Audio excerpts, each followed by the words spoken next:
Je suis Nicolas et vous écoutez Perso par Capsule.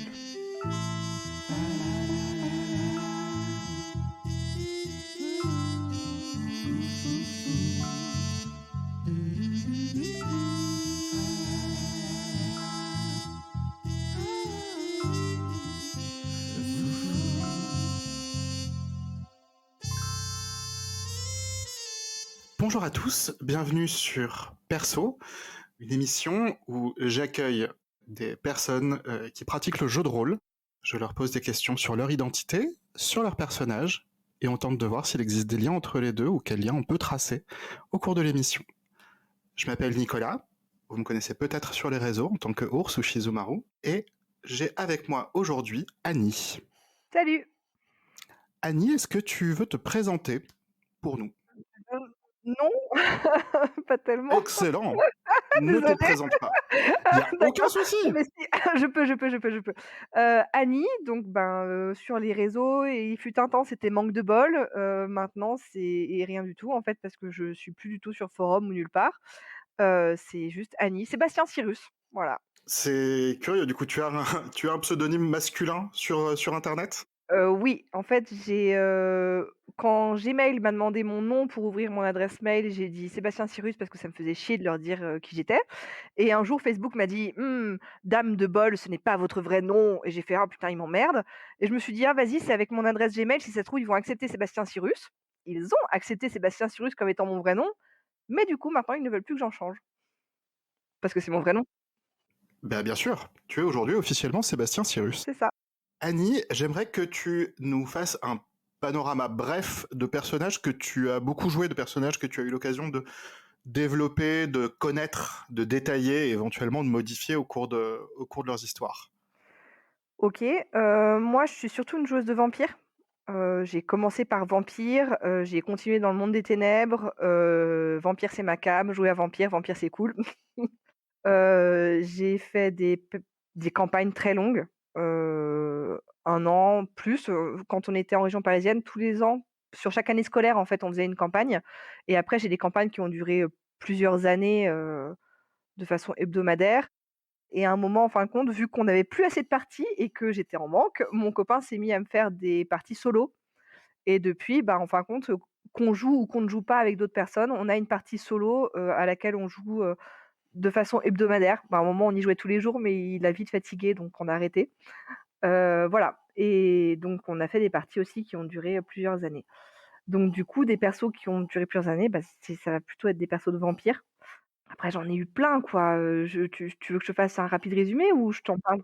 Est-ce que tu peux, par exemple, nous en parler d'un qui est particulièrement marquant dans ton parcours? Peut-être le premier personnage que tu as vraiment beaucoup joué et qui t'a percuté d'une manière particulière? C'est pas les premiers personnages que j'ai joués qui m'ont percuté spécialement d'une manière particulière. Ça va plutôt être, le premier personnage que j'ai joué de façon personnelle. Alors je sais pas trop, c'est pas très compréhensible, mais je vais expliquer. C'est qu'en fin de compte, quand on s'est mis à jouer en partie solo, on a pu beaucoup plus détailler, tout ce qui était émotionnel et tout ce qui était, relations sociales entre les personnages, les PNJ et mon perso, en fait. Et mon premier perso de campagne solo, c'est vraiment le premier où je me suis rendu compte que c'était ça que j'aimais jouer, hein. Et donc ce perso-là, on jouait à Constantinople, à l'époque, de la grande Constantinople. Mon perso était tout seul, c'était une La Sombra qui avait été étreinte contre son gré, sans aucune préparation, par un mec, je crois, qui n'avait même pas d'autorisation et elle est arrivée dans un nid de vipères. Elle a dû faire son nom et se faire des alliés au fur et à mesure et son premier allié, elle l'a trouvé dans un endroit où elle aurait pas dû aller et un jour, il lui a dit c'est Cédric, mon MJ qui m'a regardé, mon MJ, mon copain, mon mari maintenant, qui m'a regardé et qui m'a dit, il était dans son perso, je lui ai dit: «Mais tu vas partir si tu la trouves?» parce qu'il cherchait sa cire et cetera et alors lui, il était à fond dans le perso, il était là: «Oui, oui, je pense que je vais devoir partir» et il savait très bien que de toute façon, on allait la retrouver au coin de la rue d'après et que le mec allait pas du tout partir donc il jouait juste le perso qui est persuadé qu'il allait partir et je me suis mise à pleurer et ça nous a surpris tous les 2. Mais j'étais là en train de faire: «Désolée, mais tu peux pas partir, tu es mon seul ami en ville». Je te jure, c'était la première fois que je pleurais en JDR, j'étais en train de faire: «Mais elle a une vie de merde». Son seul allié lui dit: «Bah, ouais, ouais, ouais, je vais continuer ma quête, ouais, ma quête perso, je vais devoir partir». Et comment s'appelait ce personnage? C'était Avramea. Ce rapport à l'intensité, c'est quelque chose que tu as découvert à ce moment-là? Ouais. C'était quelque chose qui était permis par la qualité de ton lien à Cédric? C'était quelque chose qui était permis par le fait que l'histoire était centrée sur toi? C'était une pudeur qui s'effaçait parce que les autres n'étaient pas là? Ça tenait à quoi? Il y a la pudeur qui s'effaçait parce que les autres n'étaient pas là, très clairement. Il y a aussi le fait que, bah, effectivement, c'est Cédric, mais c'était vraiment plus une pudeur de ma part, qui s'effaçait et le fait aussi alors il y a la pudeur et il y a le fait que je savais que je faisais chier personne, en fait.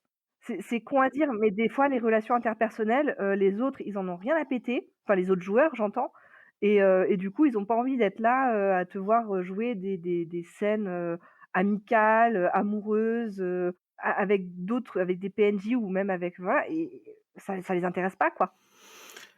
Oui, oui, oui, j'entends. C'est assez, c'est quelque chose d'assez particulier. J'ai une copine qui me disait souvent aussi qu'il y a une grosse différence entre casser un jeu, par exemple un jeu où il y a disons une combo qui pète tout ou que sais-je, quand tu es à une table avec d'autres gens et que du coup il y a d'autres gens qui doivent bah, te regarder faire, ou quand tu es sur un jeu vidéo tout seul et que du coup c'est pas grave si tu casses tes jouets en fait, c'est toi qui fais ton truc.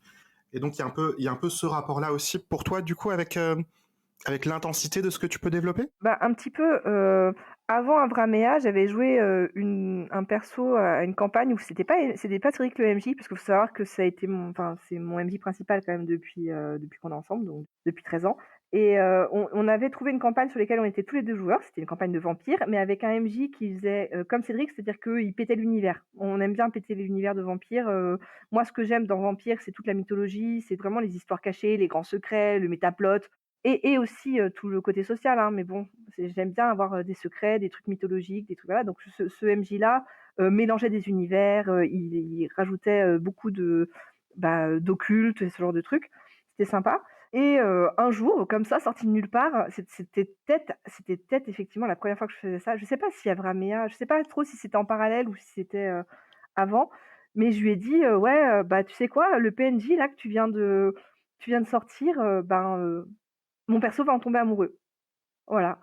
Voilà, j'ai décidé, là, voilà, je vais en tomber amoureux et donc lui, il se sentait un peu con parce que, après on a joué du coup des scènes, où moi je le draguais, où, il savait que j'avais des attentes et cetera. Alors déjà, en plus, ce PNJ était important, mais je le savais pas et parce que quand je l'ai rencontré, c'était un PNJ, complètement mineur, voilà et ce PNJ était important et puis en plus, ça le gênait de me draguer devant mon mec. Oui, d'accord. Donc du coup, je me souviens que la première scène où il y a eu un rapprochement avec ce PNJ et où on a fini par coucher ensemble, on l'a joué dehors. C'est-à-dire que tout le monde était à l'intérieur et nous on est sortis D'accord. parce que voilà, il me disait: «Non, je peux pas faire ça». Alors après, au fur et à mesure, ça s'est calmé et ce qui était très sympa avec cette table, mais c'était une table assez exceptionnelle, c'était vraiment une campagne très, très chouette, c'est que, tout le monde était à fond avec le jeu de tout le monde et on avait des persos très hauts en couleur et il y avait beaucoup, beaucoup de social, de parlotte et cetera et du coup, c'était une très bonne table. On s'était vraiment bien, bien, bien, bien marré sur cette table. D'accord, du coup, en plus des autres éléments dont on a parlé, c'est aussi une question de la confiance qu'on s'accorde autour de la table Oui. pour se permettre ces vulnérabilités-là, en fait. Ah oui, complètement. Ouais, ouais. D'accord, mais du coup, c'est quelque chose qui a émergé chez toi parce que tu as senti un intérêt pour le personnage? C'est quelque chose qui avait déjà existé avant dans tes pulsions de jeu de rôle sans que sans que tu te le permettes, sans que tu te l'autorises? Je suis quelqu'un pour qui la sexualité a toujours été très important et le jeu vampire, on peut jouer avec alors ça dépend du MJ, hein, mais on peut jouer avec ce thème, hein, tout simplement. Mes premiers persos à vampire étaient tous des Nosferatu. Donc laisse tomber, moi j'en avais rien à péter, je draguais à tout va, pour moi ça n'avait aucune sorte d'importance. Les MJ, ça les faisait trop marrer, mais du Pour un peu de coup contexte, les Nosferatu, c'est un clan qui est physiquement hideux ouais, et atrocement qui donc défiguré, ouais. a monstrueusement hideux, inhumainement hideux, et donc c'est censé être une grande limite, mais tu jouais du coup aussi avec cette limite-là. Ah ouais, complètement. Mon premier perso de vampire, donc c'était une Nosfée, c'était une archonte, parce que j'intégrais une campagne, qui était en route depuis très longtemps et qui était sur sa fin, en fait. et elle est plus ou moins tombée, enfin, je suis tombée sous le charme, je suis tombée sous le charme d'un archonte ou d'un justicard, je sais même plus, mais à l'époque, j'étais une joueuse qui commençait, donc ça n'avait aucun sens pour moi, tous ces titres. C'est les archontes et justicards, c'est des assez hauts titres dans la Camarilla, enfin, dans une des organisations des vampires. Bref, je suis tombée à fond sous le charme d'un ventru. Donc les ventrus, c'est les gars qui sont imbus d'eux-mêmes, qui sont hyper riches et qui sont souvent des hommes d'affaires. Et le mec, en fin de compte, jouait avec ça. C'est-à-dire, je sais pas si je le faisais marrer ou quoi, mais moi j'étais à fond et il flirtait avec moi alors qu'il avait absolument aucune envie d'aller plus loin. Et mon perso était à fond. Et c'est après le MJ qui m'a fait, mais tu te rends compte que genre ça n'ira jamais plus loin. Et très vite, du coup, pour moi, c'est l'amour et c'est tout ça. Et à cette époque-là, c'était différent parce que j'étais plus jeune. Alors, ok, je me servais de ça. Vu que j'étais plus jeune et que je démarrais le jeu de rôle, quand j'ai commencé le jeu de rôle, je jouais tous les jours. Hein. Ma troisième année de licence, ça a été du jeu de rôle nuit et jour pendant 6 mois. Euh, j'ai eu ma licence. Bien joué. Ouais. Mais voilà, je jouais avec le fait que j'étais une joueuse débutante et que je pouvais faire ce que je voulais. Déjà, il y avait quasiment pas de nanas au club. Donc, je suis désolée, hein, c'est voilà, donc on a un peu des facilités et vraiment je faisais ce que je voulais et les MJ étaient hyper gentils avec moi et d'ailleurs, j'ai eu mon premier amoureux en jeu, on jouait dans le monde des ténèbres aussi, mais dans le nouveau monde des ténèbres, on jouait à Changelin. J'avais un background, je le savais pas, mais hyper traumatique en fait et je faisais partie, d'un groupe de changelins qui avait été torturé par la même fée et qui était marqué au fer rouge. Je sais plus quel numéro j'étais, enfin en gros, elle nous marquait avec des numéros quoi. Donc on était la clique des numéros, mais ça je savais pas. J'ai rencontré la clique des numéros et son chef qui s'appelait Tison, qui était, chaud bouillant et ça a été mon premier amoureux en jeu de rôle et c'était vraiment un cadeau du MJ quoi. C'était vraiment le MJ qui m'a fait, «Tiens, je te connais, je sais comment tu es», c'était un super pote à l'époque et «Tiens, je sais comment tu es, je te connais, machin, disons c'est un cadeau» et ça a été mon premier amoureux de jeu de rôle. Ton premier amoureux de jeu de rôle, du coup, qui a émergé dans un jeu qui est aussi du monde des ténèbres. Ouais. C'est donc des jeux où on est amené à explorer le rapport entre une créature surnaturelle qu'on joue et sa part humaine, ou le contexte en tout cas d'humains qui existent autour et tout ce genre de choses. C'est quelque chose d'assez intéressant du coup. Est-ce que tu as déjà connu cet élan sentimental dans des jeux où il y a moins de rapport direct à la réalité, peut-être avec des jeux comme Donjons et Dragons ou des choses comme ça, des jeux qui sont moins censés être du commentaire social et du commentaire humain? Beh, en fait, on joue, enfin, on fait pour moi, on fait du jeu ce qu'on veut. Tu me parles de Donjons et Dragons. Ma seule campagne de Donjons et Dragons, c'est Cédric, qui a fait, un univers perso, mais on jouait quand même avec des fils de donges, quoi. Je jouais une demi-elfe, il a réussi à je te jure, à me faire pleurer tellement, alors je suis blanche, j'étais une demi-elfe et heu, les gens étaient tellement racistes, c'était tellement, je m'en suis pris plein la gueule pendant tout le truc, qu'il a réussi à me faire pleurer pendant le truc et là encore, si tu veux, il m'a c'était du social, enfin c'était pas du social dans le sens, social, mais il y avait de la politique et il y avait, des messages et il y avait encore de l'amour, mais là un peu moins. Un vrai crush dans un monde qui n'est pas du monde des ténèbres, oh bah, on a joué à Ambre. Alors j'étais pas du tout chaude, Cédric m'a fait jouer une campagne solo à Ambre, et j'ai eu plein de crushs et en plus c'était des crushs moi ce que je préfère avec Cédric, c'est qu'il arrive à me faire tomber amoureuse de gens, où je suis en train de faire: «Mais qu'est-ce que je fais?» mais il y a un gars comme ça, je jouais une nana un peu traumatisée, qui s'était fait violer par son ex, bref voilà, qui sortait d'une relation, toxique, qui est rentrée dans le monde d'Ambre, bref, Cédric a encore fait à sa sauce, tout l'univers et moi je connais pas les bouquins, hein, je les ai pas lus et il m'a fait tomber amoureuse enfin, je suis tombée amoureuse de Jurt, qui était le frère de Merlin, je crois, de mémoire et Jurt, il était alors déjà, il a un nom de merde, putain, il s'appelle Jurt, quoi et en plus et en plus, la 1re fois où j'ai fait: «Waouh, mon cœur bat pour lui», il était en train de tuer plein de gens Et j'étais là en train de faire: «Cédric, j'ai un problème, mon perso est bizarre, je suis en train de tomber amoureuse de lui, mais il est en train de tuer des gens». Je te jure que ça m'a trop fait enfin ça m'a fait rire. Mais après mon perso avait un côté très, très dark et elle avait, enfin ça a été, elle a ouvert, tu sais, il y a des, je sais pas si tu connais Ambre? Très mal.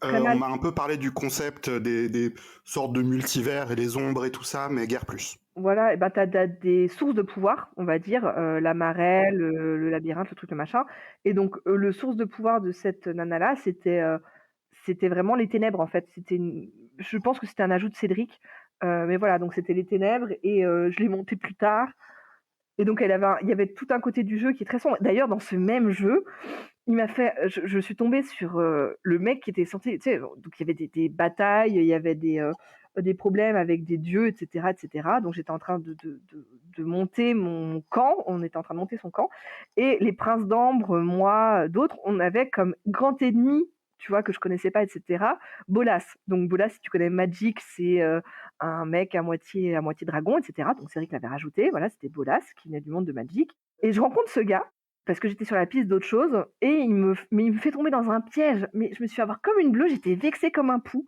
J'étais vexée comme un pou et le mec m'attaque pas ni rien et donc c'est vrai qu'il me demande: «Et tu sens comment?» Je dis: «Bah, je suis curieuse quand même. Bon, je suis vexée, mais je suis curieuse quoi.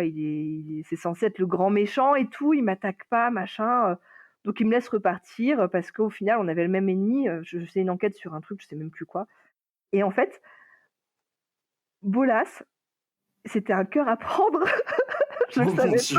Cédric prévoit ses persos, puis il voit ce qui se passe, tu vois? Et donc Bolas, c'était un gars qui avait eu une histoire d'amour tragique il y a genre hyper longtemps et puis qui bah, plus rien et Cédric avait prévu que la grande méchante qui en fin de compte c'était un perso que j'aimais pas depuis le début, qui était là en train de faire: «Oh je suis une petite fleur, machin et tout». Je l'aimais pas, je la sentais pas. Bon, bah, c'était la grande méchante.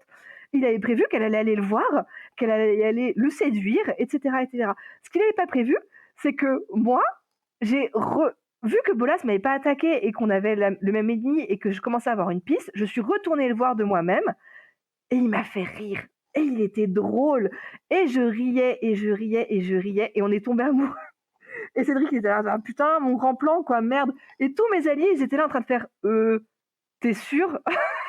Et moi j'étais là en train de faire: «Bah, j'y peux rien, j'y peux rien, c'est comme ça». Du coup, mon perso était là en train de faire: «Ah mais qu'est-ce que je fais? C'est pas possible». Bon, bah, je couche avec. Ouais, mais je couche avec, mais je peux pas être amoureuse de lui, c'est pas possible. Et j'étais en train de faire: «Non, non», j'en ai fait des cauchemars et lui, il était en train de faire: «Qu'est-ce qui se passe?» Et je dis: «Je crois que je suis en train de tomber amoureuse de toi». Et lui, il me dit: «Mais moi, je t'aime déjà». Et j'étais en train de faire: «Ah bon? Bah, c'est cool, tant mieux». C'est fascinant du coup, avoir cette profondeur de jeu. Euh, du coup, même avec Ambre qui propose du coup un cadre très fantastique pour le coup, on n'est pas directement dans du commentaire social à proprement parler, hein, dans le cas de Ambre. Ouais. C'est plus effectivement du jeu politique mystique grandiose. C'est quelque chose qui va quand même avoir tendance à revenir pour Ah toi. bah, oui, oui, pour moi, c'est hyper important. D'accord.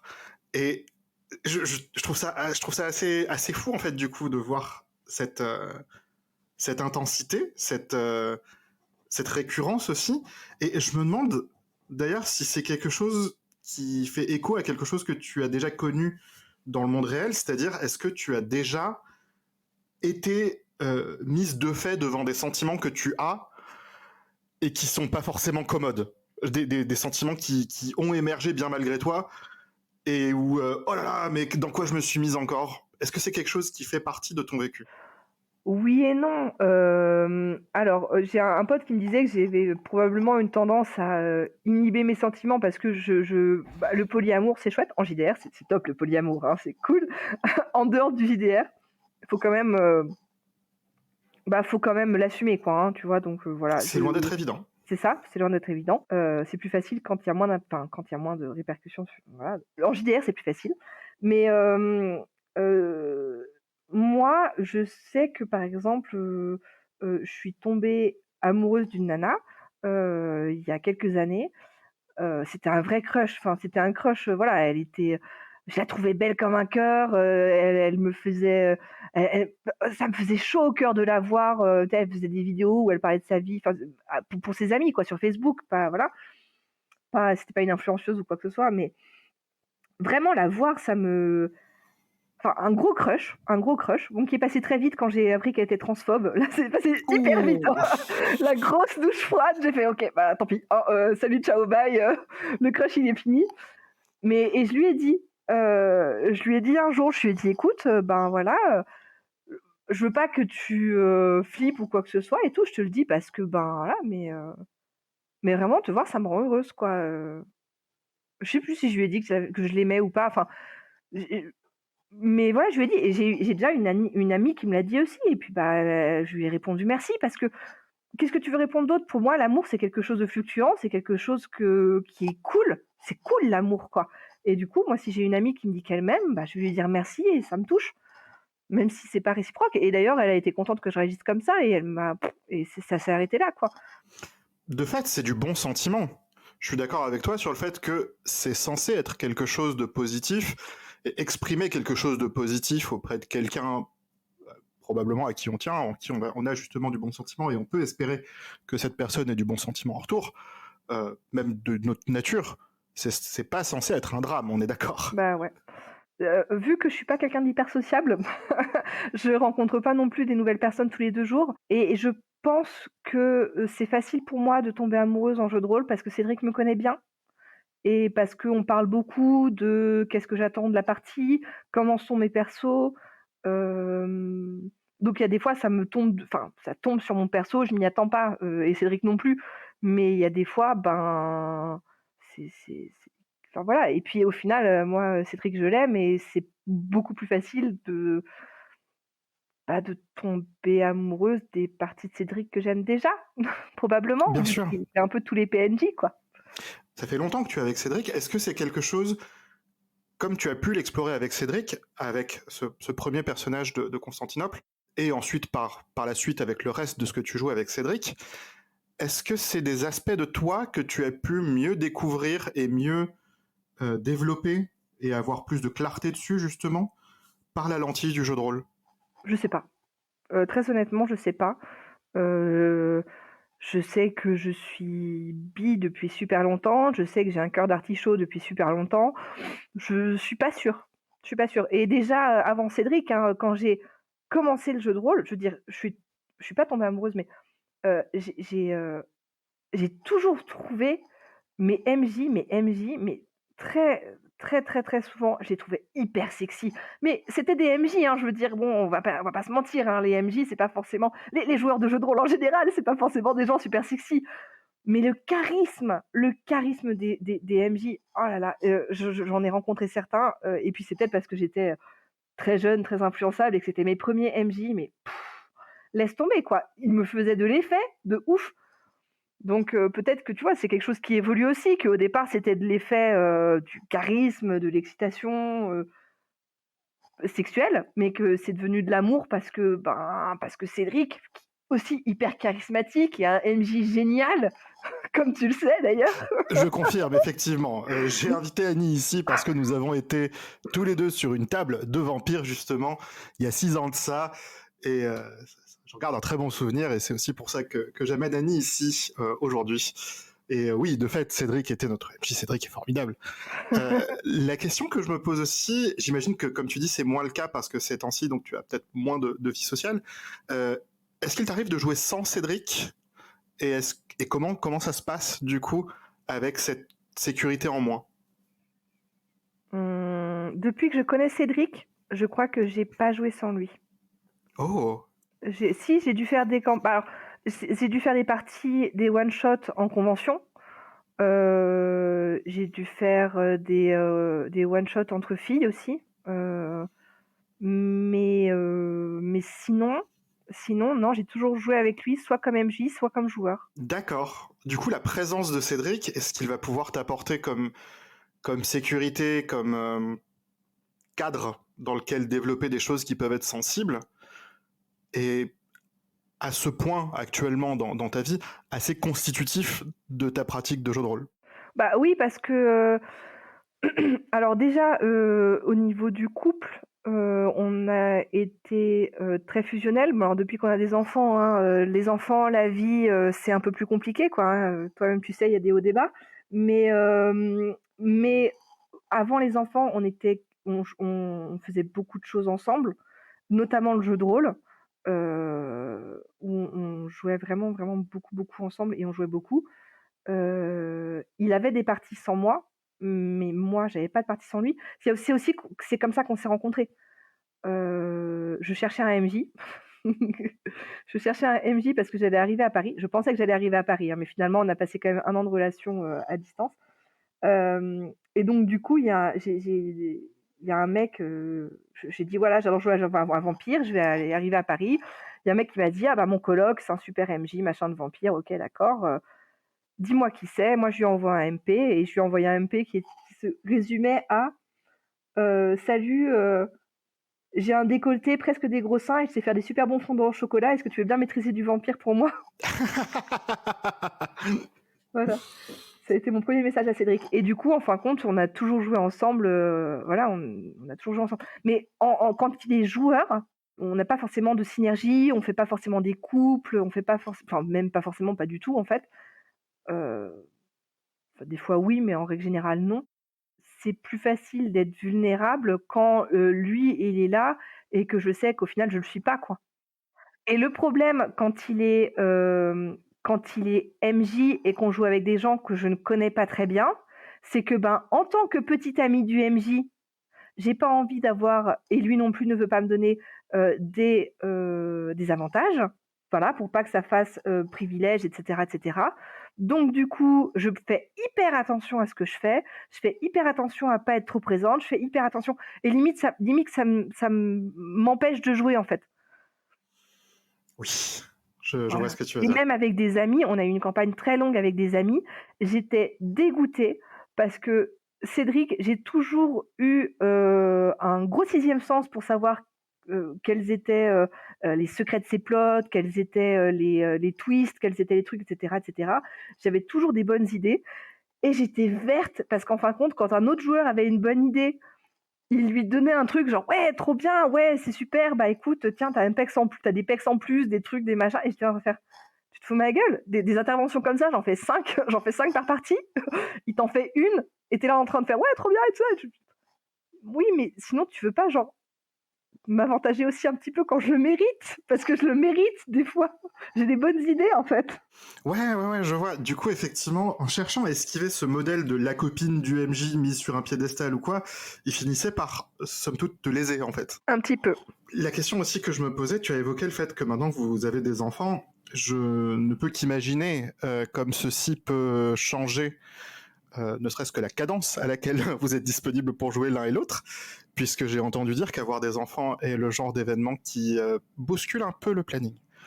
Est-ce que du coup, pour toi, avoir des enfants est quelque chose qui a changé en quelque sorte la place du JDR dans ta vie ou pas vraiment? Est-ce que c'est un élément qui était là avant et que du coup tu es contente de pouvoir retrouver comme une encre en quelque sorte? Ou est-ce qu'il y a des choses qui ont changé autour de ça? Au début, ça changeait rien parce que quand ils sont petits, tu t'en fiches, tu les as dans les bras et puis tu peux continuer à jouer ou ils sont à côté, tu peux continuer à jouer. Puis quand ils commencent à avoir 2 ans, en fait, tu peux plus faire ça parce que, ben, ils veulent de l'attention. Tu vois? Tu peux pas les laisser sur un tapis faire leur truc pendant que tu fais ta partie de jeu de rôle pendant quelques heures ou, utiliser un hochet au-dessus d'eux. Enfin bref, il y a un moment, où ils demandent tellement d'attention et où il faut vraiment avoir une interaction avec eux que tu peux plus jouer quand ils sont là. Donc déjà ça fait pas si longtemps que ça, mais parce que, notre deuxième fille, elle a 2 ans et demi là, on a arrêté de jouer devant elle il y a peut-être 1 an et demi. Après, le jeu de rôle, ça a toujours été mon hobby, enfin non, ça a pas toujours été mon hobby principal, mais à partir du moment où j'ai commencé le jeu de rôle, ça a été mon hobby principal. Quand j ma première année de jeu de rôle, j'y jouais tous les jours, comme dit. La deuxième année, de jeu de rôle, j'étais dans un club, j'y jouais beaucoup moins, j'y jouais genre, 2 fois par semaine, mais c'était pas forcément une année qui a été hyper heureuse pour moi. Après quand on a été avec Cédric, on je me suis remise à jouer, on avait, 4-5 parties par semaine. Ensuite, on a longtemps eu la partie solo plus une ou 2 parties en plus. Et là, depuis qu'on a déménagé en pleine campagne, bon, bah, on a la partie solo et c'est tout, quoi. Donc là, on a une deuxième partie parce qu'il y a un gars qui fait du jeu de rôle, donc qui joue avec nous. Là, on jouait ce matin. Mais tu vois, limite en ce moment, ça me fait chier d'avoir cette partie en plus parce qu'au final, on va dire que on fait ça tous les vendredis, mais c'est pas vrai, mais on va dire voilà.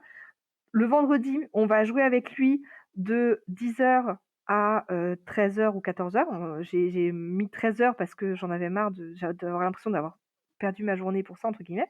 Parce que c'est pas forcément, vu que je le connais pas très bien, justement, c'est du jeu plus habituel, avec des quêtes, des trucs, des machins, mais il n'y a pas de profondeur comme moi je l'apprécie. Donc, cette partie me transporte moins qu'une autre. Et vu qu'on se prend, si tu veux, une grosse demi-journée qui nous nique bien et que, ben, faut quand même bosser. Les enfants, on les a le mercredi, le samedi, le dimanche. Donc, ben, tu enlèves le vendredi pendant, la moitié de la journée, on joue avec un autre gars. Ben, du coup, notre partie à nous, on la met où? Ben, on est obligé de la mettre sur une autre journée, parce que moi, je veux dire, moi, je joue pas, pour jouer 3 heures, quoi. Moi, je joue pour jouer une journée. Mais avec Cédric, à un moment, nos parties de jeux de rôle, c'était on commence le samedi matin, on finit le dimanche midi, quoi. Et on a arrêté ça parce qu'il était un petit peu fatigué. Mais vraiment, moi, je joue pour rentrer dedans. Déjà, quand on commence une partie ou une campagne, il me faut toujours du temps pour rentrer dans mon personnage. Et quand on commence une partie, il me faut aussi un petit peu de temps pour rentrer dedans. Donc du coup, voilà, on est obligé de faire sauter une autre journée en plus, c'est une journée de boulot. Donc du coup, finalement, tu en as un des 2 qui va bosser le mercredi pendant que l'autre, gère les enfants parce qu'on bosse à domicile, donc voilà. Je crois que la question de base, c'était de savoir, je me souviens plus c'était quoi ta question de base? Est-ce que Pardon. avoir des enfants, avoir fondé une famille a changé ton rapport au jeu de rôle et la cadence et ce que tu arrives à en tirer et tout ça? Ah oui, j'ai beaucoup moins de dispo, quoi. J'ai beaucoup moins de dispo et il y a un moment quand les enfants étaient vraiment petits, que c'était très prenant, que les 2, enfin que voilà, que Lou avait 2 ans, que Noya venait de naître, qu'on avait des problèmes avec la rénovation de la maison, qu'on avait des problèmes avec ci, avec ça, avec machin, qu'on a eu un accident de voiture, on avait des problèmes de voiture, bah, au final, on jouait plus, quoi. Et au bout de 2 mois, en fin de compte, je me suis rendu compte que, ben, ça me pesait vachement, quoi. OK, on avait une partie par semaine avec, notre pote, mais que moi, ça me suffisait pas du tout. Une partie par semaine, une partie où il y a pas la profondeur que je veux, par semaine, c'était pas suffisant et donc du coup, on s'est remis à jouer la partie que j'aimais bien. Mais du coup, tu vois, après 2 ou 3 mois d'arrêt, on a dû quand même reprendre toutes mes notes, parce que je suis une grosse preneuse de notes. On a repris toutes mes notes, on a tout relu ensemble, pour se remémorer les PNJ, pour se remémorer les plots, pour se remémorer, toutes les relations et cetera et puis après du coup, on a pu recommencer à jouer, quoi. Mais ça ça s'est pas fait du jour au lendemain, quoi, quand on a Non, recommencé. c'est sûr. Du coup, tu dis que le jeu de rôle, c'est depuis que c'est dans ta vie, c'est ton loisir principal et qu'il y a eu des moments où ça a pu te manquer et tu as pu du coup voir plus clairement le fait que une pratique qui ressemble moins à celle que tu connais avec Cédric amène des frustrations. Oui. Est-ce que quelque part, non seulement Cédric est constitutif de ton identité rôliste actuellement, puisque depuis une poignée d'années, c'est avec lui que tu joues, est-ce que du coup aussi ça te fait aussi projeter des attentes, le reste des parties qu'on peut te proposer ou ce genre de choses? Alors non, je vais être, excuse-moi, pas très sympa, mais j'ai absolument aucune attente avec les autres parties parce que je me dis que de toute façon, ce sera moins bien. C'est pas spécialement pas sympa, je veux dire, on est quand même en train de parler d'un MJ qui joue régulièrement avec toi depuis plus de Bah 10 ans, oui, donc c'est pas étonnant ouais. que il soit très bien adapté à tes envies slash besoins. Mmh. Tu as parlé de prise de notes. Ouais. C'est un truc qui m'avait beaucoup marqué quand on était sur la même table, puisque effectivement, tu avais ce grand cahier et tu notais tout ce qui arrivait. Que ce soit des indices, des conversations importantes, des temps forts du scénario ou ce genre de choses, tout était noté religieusement. Est-ce que c'est des notes que tu gardes? Oui, évidemment. Quelle question! Oui, De... oui, Sans limite de temps. ah bah non, bah non. Écoute la partie la plus longue qu'on a fait, la partie solo la plus longue qu'on a fait, j'ai, plus de 1000 pages de notes. Je les ai relus il y a pas longtemps.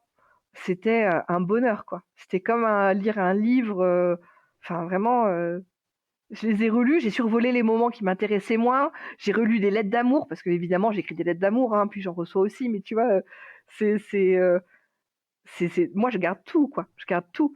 Est-ce que tu connais la pratique du JDR solo, mais solo sans MJ, juste Mmh, soit tout seul? non, Il existe une pratique du JDR où on va juste créer soit tout seul, et très souvent ça prend la forme d'un journal qu'on va tenir, et, d'accord. du coup ça me rappelle un peu ça, tes carnets de notes, et surtout si tu les gardes, surtout effectivement si tu peux y revenir et retrouver ces éléments-là. C'est marrant parce que du coup moi je garde très peu de notes de toutes ces choses-là, c'est moins ma pratique. Je repense beaucoup à la table sur laquelle on avait été tous les deux, et parfois par hasard je retombe sur un élément ou l'autre. Il y a peu de temps j'étais tombé sur une aide de jeu que Cédric nous avait fournie en début de campagne, le protocole Ventru, et ça m'avait effectivement ramené des souvenirs à mon cœur. C'était très, très agréable comme rappel. Et oui, imaginez que tu as chez toi le cahier où tu as raconté tout ça. C'est cocasse. Est-ce que du coup tu as ces carnets uniquement pour ton propre bénéfice, ou tu penses qu'à un moment ou à un autre ça sera quelque chose qui va t'aider à créer autre chose, peut-être à formaliser des choses au moment de fabriquer une histoire à toi? Je crois pas que je sois, une autrice ou une MJ, je sais pas, hein, après peut-être que je me trompe, j'ai fait jouer une seule par non, j'ai fait jouer 2 parties dans ma vie. Une de, Dying Earth parce que je suis très fan de Jack Vance. Voilà, bon évidemment en plus alors c'était Dying Earth, c'était, avec que des MJ en fait, tous mes joueurs c'était des MJ que j'apprécie, c'était des amis, des MJ que j'apprécie, des amis que j'apprécie. C'était très chouette parce qu'ils ont eu beaucoup de retours très positifs, enfin, de critiques, hein, parce que la partie était pas bonne. Mais ils ont eu beaucoup de retours, ça m'a beaucoup de critiques positives. En tout cas, c'est le souvenir que j'en ai. J'ai absolument aucun souvenir de ce que c'était comme critique et je les ai pas notées, donc je sais pas. Mais vraiment, j'en garde un bon souvenir juste pour ça. Et la deuxième, c'était une partie que j'avais jouée pour un anniversaire à Cédric justement. C'était une partie de Pokémon. Donc là, j'avais fait des super belles feuilles de perso avec des Pokémon. Ils étaient virés de la. Ils jouaient des Pokémon. Donc il y avait Cédric et un de ses potes. Et je crois qu'il y avait les autres n'étaient pas venus. Donc voilà, il y avait que Cédric et son pote. Ils se faisaient virer de la pension parce que leur dresseur avait pas payé. Voilà et donc du coup, ils se disaient: «Ouais, faut qu'on le retrouve» et ils avaient comme objectif de retrouver le dresseur parce qu'ils se demandaient ce qui lui était arrivé et de péter la gueule à Pikachu parce que c'était le le préféré. Voilà Très bien. et donc c'était, ça a été un peu, enfin, j'ai vraiment fait le truc au fur et à mesure. Je suivais un petit peu ce qu'ils faisaient, mais je suis pas à l'aise. C'est pas vraiment, je suis pas je suis pas une actrice, quoi, tu vois? Enfin, pour moi, être MJ, c'est aussi être acteur et scénariste et bon, plein de trucs, mais C'est intéressant, du coup, tu articules des attentes autour du rôle du MJ qui sont assez élevées, et t'as pas l'impression d'être à la hauteur de ces attentes-là? ouais. C'est quelque chose qui va plutôt à l'encontre de mes propres points de vue là-dessus, puisque j'ai beaucoup la sensation que un des rôles du MJ, c'est essentiellement d'arriver à coordonner la table, et qu'il a le droit d'avoir des faiblesses, il a le droit d'avoir des points faibles ou quoi, tant qu'il arrive à communiquer proprement autour de sa table l'aide dont il a besoin, et les indulgences dont il a besoin. Mais toi, tu as peut-être un peu plus de mal à être indulgente envers toi-même quand tu te perçois une faille? Ah oui, non, mais je suis pas indulgente du tout envers moi-même sur plein de points là. Si tu veux commencer la séance de psy, on peut, mais ça va durer longtemps. C'est quelque chose qui m'intéresse aussi, parce que pour le coup, dans le cadre de l'indulgence que tu peux te porter à toi-même, je veux rebondir sur un truc dont tu as parlé un peu plus tôt, qui était le fait que dans le cadre de la fiction, tu peux te retrouver avec des intensités émotionnelles énormes et parfois inconfortables, ou parfois inattendues selon des angles qui sont pas forcément évidents, et qui pourraient être en soi considérées comme une bien étrange manière d'être. Je suis en cours de diagnostic pour un syndrome d'Asperger. Je crois pas être quelqu'un, de très normal. En tout cas, j'ai toujours eu, certains problèmes à, socialiser parce que, je dis des choses que je devrais pas dire ou, je mets les pieds dans le plat ou ce genre de truc. C'est beaucoup plus facile quand tu es seul à la table plutôt que quand on est, plusieurs. Après, quand on joue, les gens sont plutôt indulgents en général et de toute façon, nous, quand on joue avec des gens, on arrête très vite de jouer avec des gens enfin, quand on était en région parisienne et qu'on avait, du choix, en fin de compte, on arrêtait très vite de jouer avec les gens avec qui on sentait que ça passait pas, soit sur des points idéologiques, soit sur des points, idéologiques. Je sais même pas si on peut dire ça comme ça, mais, on arrêtait de jouer avec les cons, quoi. On jouait pas avec les gens qu'on n'aimait pas, on jouait pas avec les gens, qui comprenaient pas que le jeu de rôle, c'était, jouer ensemble et pas jouer les uns contre les autres parce que Vampire, très vite, tu joues les uns contre les autres. Ça, c'est ce que te disent beaucoup de gens qui jouent à Vampire d'une façon à laquelle on ne joue pas, nous, à Vampire. Nous, on joue à Vampire. Cédric trouve des moyens de faire que les joueurs soient forcés de travailler ensemble, mais il ne veut pas forcer les personnages. Enfin, comment te dire? Les joueurs sont prévenus que ça va être un jeu coopératif et les personnages après soit sont forcés, soit sont incités à travailler ensemble. Mais il faut que les joueurs y mettent du leur. Une fois, on est tombé sur un mec, dès la première partie, il a décidé qu'il allait faire confiance à aucun de nous, que c'était RP et que c'était justifié et que c'était légitime, etc. Et on lui a expliqué, ouais, non, mais écoute, en fait, mets-y du tien. C'est-à-dire, ok, c'est pas très RP, tu nous dis que c'est pas très RP, que ton perso fasse confiance à des gens et qu'il aille voyager sur le même bateau qu'eux. Bon, c'était pas la lune, hein, tu vois, c'était tu nous dis que tu ne veux pas prendre le même trajet qu'eux et que donc du coup tu vas avoir 2 semaines de décalage et que donc du coup bah en fait non, mais c'est du tien. Ah bah non, mon perso il est ok, d'accord, écoute, stop, on va pas déjà qu'on avait eu du mal avec lui pour la création de perso, pour ci, pour ça, etc. On a laissé tomber parce qu'à l'époque quand on faisait les parties annuelles, on essayait de faire des tables à peu près équilibrées, donc on voyait qui voulait jouer quelqu'un de plutôt bourrin, qui voulait jouer quelqu'un de plutôt mental, etc., etc. On faisait la création de perso ensemble, quoi. Et là, il était déjà relou à la création de perso. Il a été relou lors de l'introduction. On a arrêté là. On a arrêté là. Et il y a un autre gars avec qui ça a été un peu bizarre. C'était sur une autre table. C'était un peu bizarre. Il disait des trucs un peu bizarres et puis on n'était pas à l'aise avec lui. Et puis on a fini par lui dire enfin voilà quoi, qu'on n'allait pas jouer avec lui. C'est quelque chose que je trouve du coup drôlement intéressant, c'est-à-dire que la, dans l'approche de la vie sociale, je trouve ça entièrement sain d'identifier des limites et d'identifier des choses qu'on veut pas pour, pour ses propres environnements. C'est quelque chose qui ne m'inquiète pas en soi et qui au contraire est exactement ce que je vous souhaite. Mais je trouve ça toujours étrange de cadrer ça avec une identité de marge, parce que justement, en ayant une conscience du fait qu'on est marginal, en ayant une conscience du fait qu'on a un autre rapport à la vie en société, et qu'on a pu souffrir de certaines limites imposées ou de certaines absurdités arbitraires, je me demande toujours comment ça se passe de faire de la place les, pour les excentricités des autres et de trouver un stop raisonnable, pour ainsi dire, entre la simple excentricité à laquelle il est bon de faire place et la bizarrerie réellement gênante qui est un poids pour tout le monde. Est-ce que toi, du coup, dans ton propre vécu de ceci, il y a justement une limite raisonnable que tu as déjà sentie autour de ça, et autour de quoi elle s'articule? Alors non, je saurais pas te dire. C'est vraiment que du feeling. C'est par exemple, on avait un coloc, avec qui on jouait, il y a eu engueulade sur engueulade sur engueulade et puis à un moment ça a clashé, on lui a dit de partir de la colocation. Bon, bah, il a aussi arrêté de jouer, hein, tu vois? C'était pas, je sais pas comment le vivent, d'autres personnes, bizarres, on va dire, mais moi j'ai toujours, bien fait semblant et je sais, bah, me retenir en fait. C'est tout con, hein, mais bah, tu te retiens et puis, tu parais à peu près normal et tu et voilà quoi. Après il y en a qui le font pas, mais tu un peu obligé quoi.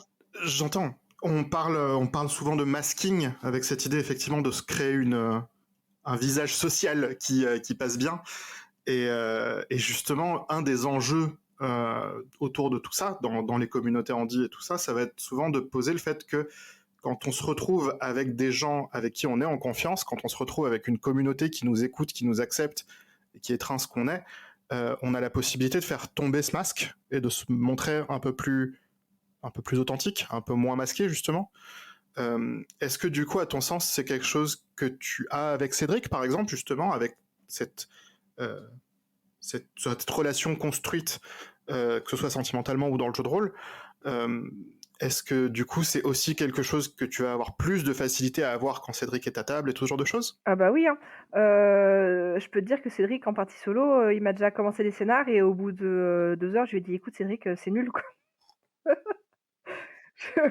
Vraiment, enfin je j'ai pas dit ça comme ça, mais c'était quasiment comme ça. Je lui ai dit: «Écoute, ça va pas le faire quoi, ça m'amuse pas, c'est pas, voilà, donc après, ça a dû arriver une ou 2 fois et où il a reconnu que ça se passait pas exactement comme il avait prévu que ça se passerait, quoi, et qu'il imaginait que ce serait mieux.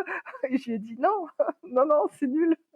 Non, c'est je suis, et en plus avec Cédric, vu qu'on est, sur le même chemin de déconstruction et ça fonctionne plutôt bien, heu pendant très longtemps, maintenant un petit peu moins parce que, bah, il fait attention tout seul, mais je lui disais: «Ça c'est raciste, ça c'est sexiste, ça c'est transphobe, ça c'est», et voilà, et au fur et à mesure, ça aide, et je sais que quand on a fait une partie une fois en convention, où il est commencé à s'emprêter dans des discussions et je l'ai pas dit, hein.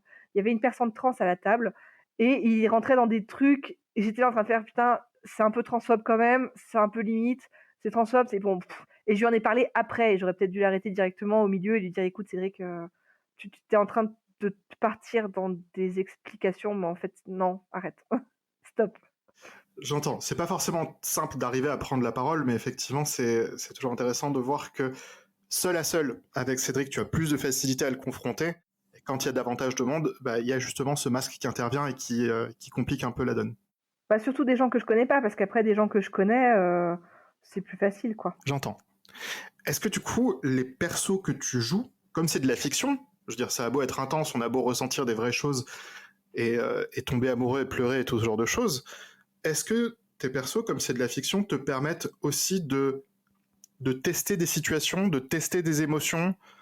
Est-ce que ça te fait un genre de bac à sable à moins de risques que le monde réel? Non, je crois pas. Non, enfin je le vis pas comme ça. Moi je suis quelqu'un qui a du mal à avoir des relations sociales, mais qui adorerait avoir plein d'amis. Tu vois? J'aime bien, picoler un coup parce que quand je suis pompette, c'est vachement plus facile. J'aime bien rencontrer des gens, j'aime bien, mais en fin de compte, j'ai toujours peur de finir par me faire juger parce que je suis bizarre, et j'ai toujours peur, de finir par me faire, trahir, même si c'est un grand mot, parce que c'est déjà arrivé pas mal de fois qu'on se foute de ma gueule, qu'on me ghoste, ou que je parle d'une nana en me disant: «Oh je l'aime bien, je l'apprécie, ta ta ta ta ta ta ta», et qu'une de mes colocs me dise: «Écoute Annie, stop quoi, cette meuf elle se fout de ta gueule dans ton dos», et voilà, enfin, tu vois? Donc je suis hyper ambivalente par rapport à mes relations avec les gens, mais au final je retourne toujours au fait que, j'aimerais bien avoir plus d'amis, et tu vois, en ce moment, mon grand truc, c'est de me dire, «Vas-y, je vais me trouver des amis pour jardiner, quoi. Ouh!» Parce que le jardinage, c'est trop cool, Les mais j'ai défis envie de de la vie adulte. mais j'ai envie de le partager avec quelqu'un, quoi. Parce que c'est chouette de jardiner, mais je suis sûre que c'est encore plus chouette de jardiner avec d'autres gens. Est-ce que du coup, le jeu de rôle te donne des amis avec qui partager, justement, aussi fictifs soient-ils, ça reste justement des personnes avec qui avoir ces échanges et ces enthousiasmes? Bah, non, faut pas déconner non plus, ça reste Cédric, quoi. Enfin, tu vois, j'ai pas l'impression d'avoir plein d'amis parce que, mais par contre, effectivement, mes persos de jeux de rôle, heu, ont beaucoup moins d'inhibition que moi. Enfin, ça dépend lesquels, mais en règle générale, mes persos de jeux de rôle vont se poser beaucoup moins de questions parce qu'ils vont avoir beaucoup moins peur ben, des conséquences, parce qu'il y a beaucoup moins de conséquences graves, enfin, parce que c'est pas vrai. Enfin, tu vois ce que je veux dire? Oui, oui, oui, complètement. Tu peux prendre ce qu'il y a d'intense et ce qu'il y a de positif dans ce que tu as envie de vivre là-dedans. Et s'il arrive un drame réel majeur à ton personnage, ça sera quand même pas un drame réel majeur qui t'arrive à toi, Annie. C'est ça. C'est marrant, il y a beaucoup d'aspects sur lesquels on n'a pas vraiment les mêmes regards sur tout ça. Et je trouve ça fascinant de voir comment tu le réfléchis. Ah bon? Oui, typiquement, moi, je sais que quand j'étais gamin, par exemple, je me suis beaucoup entraîné à des situations sociales imaginaires, où je me suis beaucoup entraîné à des réactions faciales ou corporelles, pour justement avoir la bonne approche, la bonne manière de faire et tout ça. Et j'ai souvent l'impression que ma pratique du jeu de rôle est une extension de ceci. et que du coup, justement, mes personnages me donnent parfois des points de vue sur ce que je peux faire ou comment le faire autour de ça. Mais du coup, la question que je pose en conclusion à toutes les personnes que je reçois ici, Mais attends, est-ce... pour revenir, quand même juste Oui. sur pour un truc Oh, qui est oui. qui va peut-être, éclairer un peu, c'est que moi, quand j'étais jeune, j'étais hyper désinhibée. J'étais, hyper sociable, j'étais hyper, en fait, c'est venu après, tu vois? C'est au fur et à mesure que, qu'on te dit que non, ça se fait pas, que non, il faut pas être comme ça, que non c'est c'est là que j'ai commencé à arrêter d'être moi, en fait, et vraiment, il y a vraiment un moment où j'ai eu l'impression que j'arrêtais d'être moi-même, où j'arrêtais d'être joyeuse, où j'arrêtais d'être délurée ou d'être, je veux dire, quand j'étais en seconde, ça a été vraiment mon année où j'avais l'impression d'être moi-même, quand j'avais 15 ans, je sautillais tous les jours. J'étais en classe d'arts plastiques, donc j'étais considérée comme étant, le summum du truc bizarre dans le lycée. Un lycée où il y avait 2 000 personnes, donc laisse tomber, tu passes ina enfin, tu t'en fous, quoi. Il y a plein de gens, tu les connais pas, et donc du coup, ben, je faisais ce que je voulais. Je sautillais dans le truc, je chantais dans les couloirs, je m'habillais n'importe comment, j'étais hyper colorée. Des fois, je m'habillais en goth, des fois je m'habillais de façon hyper colorée, des fois enfin, vraiment, je vivais ma meilleure vie. Le lycée, c'était, voilà, et je pense que ma première relation amoureuse m'a pas mal cassée au final parce que, heu vu que elle a été entre mes 15 et mes 20 ans, que c'était une relation à distance, et ben, je suis pas sortie, je j'ai pas fait tout ce que font les jeunes à cet âge-là. J'ai pas été en soirée, j'ai pas été, voilà. Bah, tu sais, j'étais avec un mec possessif, bla bla bla, enfin bon, voilà quoi, donc j'ai pas, fallait pas que je parle à trop de gens, fallait pas que je parle avec trop de mecs, fallait pas que je bref, voilà. Et quand j'ai eu 20 ans et que je me suis séparée et que j'ai recommencé à être cette fille, putain, à ma séparation, je te jure, j'étais heureuse, mais heureuse! Les gens m'ont dit: «Non, mais tu vas avoir un contre-coup». Tu parles, j'ai jamais eu de contre-coup, j'étais heureuse, mais comme jamais. Et en fait, j'ai recommencé à être délurée, j'ai recommencé les trucs, j'ai fait les trucs que je faisais plus, enfin, et que j'avais jamais fait. Je suis allée en soirée et cetera, et là, les gens, ils ont fait: Non, mais stop, en fait, ça va pas être possible, Annie. J'ai perdu toutes mes copines sur des malentendus, des quiproquos, des trucs de merde, et j'ai commencé le jeu de rôle». Mais tu vois, ça a été il y a eu un moment quand même où il a fallu où je me suis vraiment recroquevillée, enfin, sur moi-même, et j'ai jamais retrouvé celle que j'étais avant, quoi. Parce que je me dis que ça passera pas. Parce que je me dis que je suis pas une personnalité qui passe. Donc du coup, ben, je le fais plus. Voilà. C'est un des enjeux que je trouve très particulier autour de la vie adulte, qui est justement tout ce qu'on perd, tout ce qu'on se résout à perdre, éventuellement tout ce qui nous manque aussi. Et toi, pour le coup, c'est quelque chose qui te manque? Pendant très longtemps, très, très, très longtemps, j'ai répété que je regrettais mes 15 ans, que, vraiment, c'était une période de ma vie qui était géniale, que j'avais pas de responsabilité, que ci, que ça, que machin, et en fait, depuis quelque temps, ben, non. Non, je pense que ça y est, je suis passée à autre chose, quoi. Heu Tu as été cette personne et aujourd'hui tu es une autre personne, mais tu as retrouvé des équilibres propres. Ouais. Ouais, ouais. Super. Du coup, en conclusion de ce podcast, je vais te poser la question que je pose à tous mes invités. Est-ce que, à ton sens, la pratique du JDR, ou peut-être ta pratique du JDR, est un genre de miroir tendu, que ce soit un miroir direct qui montre ce que tu es, ou en négatif, qui montre des inverses éventuellement de ce que tu peux être, ou de ce que tu as pu être, ou tout ce genre de choses, et en quoi? Ma pratique du jeu de rôle, je pense, a changé, et au début, je jouais tout et n'importe quoi. Je jouais des Nosferatu, je jouais des hommes, je jouais des personnes noires, je jouais des personnes, enfin, tu vois? Vraiment, je et en fait, au fur et à mesure, j'ai plus pu. C'est-à-dire que je sais pas, j'ai joué plusieurs campagnes avec des Nosferatu. Je ne peux plus jouer Nosferatu, c'est quelque chose qui, que je sais pas, j'y arrive plus. Enfin, j'arrive plus à me reconnaître dedans. Je peux plus, je joue plus de personnes racisées parce que je considère que c'est pas, que ce serait pas, je sais pas. Enfin, que ce serait pas bien, pas bien dans le sens où j'ai pas leur vécu et que du coup ça me c'est du faux. Enfin, mais en même temps, le jeu de rôle, c'est faux, tu vois? Mais je sais pas comment le dire, je peux très bien vivre mes émotions et mes trucs et machin en jouant des personnes blanches et sans aller devoir imiter un vécu qui est pas le mien, voilà.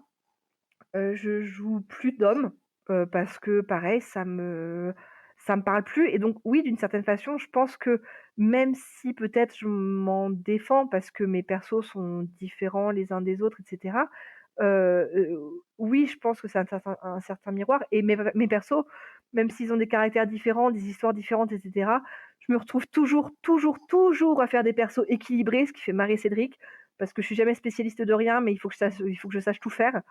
Et ce qui est plutôt moi aussi, dans la vraie vie, quoi. Très bien. Annie, un petit dernier élément. Quelle question est-ce que tu aurais aimé que je te pose? Quelle question? Je sais pas. Tu aurais pu me demander c'était quoi mon dernier crush? Eh, parle-moi de ton dernier crush. Mon dernier crush en jeu de rôle, c'était très, très drôle parce que, on joue à Princesse, tu sais, Princess The Hopeful. Oui. Donc, c'est, du, fan, enfin, c'est un univers de fans dans le monde des ténèbres, où on joue des magical girls. Donc on est toujours sur la campagne solo de celle-là et donc une chose en entraînant une autre, vu que Cédric a encore modifié tout le truc, je me retrouve à jouer à des trucs métaplot avec des Elohim, avec Dieu qui a disparu et cetera et je me retrouve à me rendre compte que, le gars que je pensais être Lucifer et un patron du Front de libération, contre le paradoxe, bref, en fait, c'est pas du tout lui et que Lucifer, il est enfermé aux enfers, il s'est fait, enfin, les démons, c'est les démons les plus importants l'ont capturé et enfermé pour pouvoir prendre sa place et il s'amuse bien et cetera. Donc on va le sauver parce que bon quand même, c'est quelqu'un d'important et que, il est pas si mal que ça, d'après ce qu'on m'en dit et quand Cédric m'a décrit la scène, c'est-à-dire que moi je suis une petite princesse, on est avec une armée, on descend aux enfers et il me décrit que donc tu as ce grand, Lucifer quoi, tu vois? Il me le décrit comme étant Lucifer de que tu penses avec les pattes de bouc, les cornes, le truc, le machin, gigantesque, recroquevillé sous une sorte de prison de glace, dans les enfers et j'ai eu un gros crush et j'étais en train de faire: «Mais c'est pas possible, je peux pas crocher sur un monstre gigantesque qui est recroquevillé sur lui-même enfermé dans son truc et en plus c'est Lucifer en plus». Et Cédric après il m'a dit en plus et quelques parties plus tard, il m'a fait: «Tu sais en fait, un des pouvoirs de Lucifer, c'est qu'il peut voir les gens, enfin sentir les gens, tu sais, ce qu'ils pensent, ce qu'ils sentent». Donc en fait, quand tu as eu ton gros crush devant lui, bah, il le sait, il le sait. Non!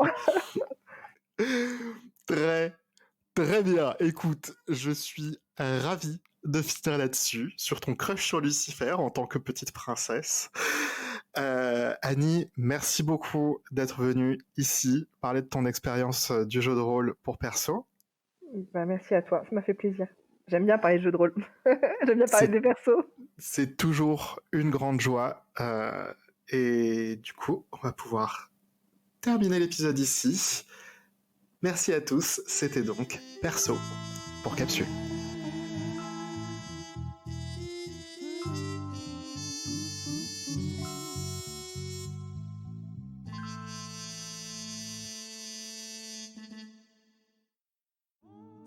Perso saison 1, c'est terminé, mais nous reviendrons plus fort que jamais pour une saison 2 avec du maquillage des costumes que vous ne verrez pas car il s'agit d'un format audio.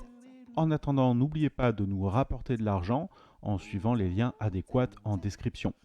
Vous pouvez aussi contacter Nicolas Roussel, @Shizumaru sur Twitter, pour lui envoyer des mots doux ou si vous souhaitez parler de vos persos ici même lors de prochains épisodes.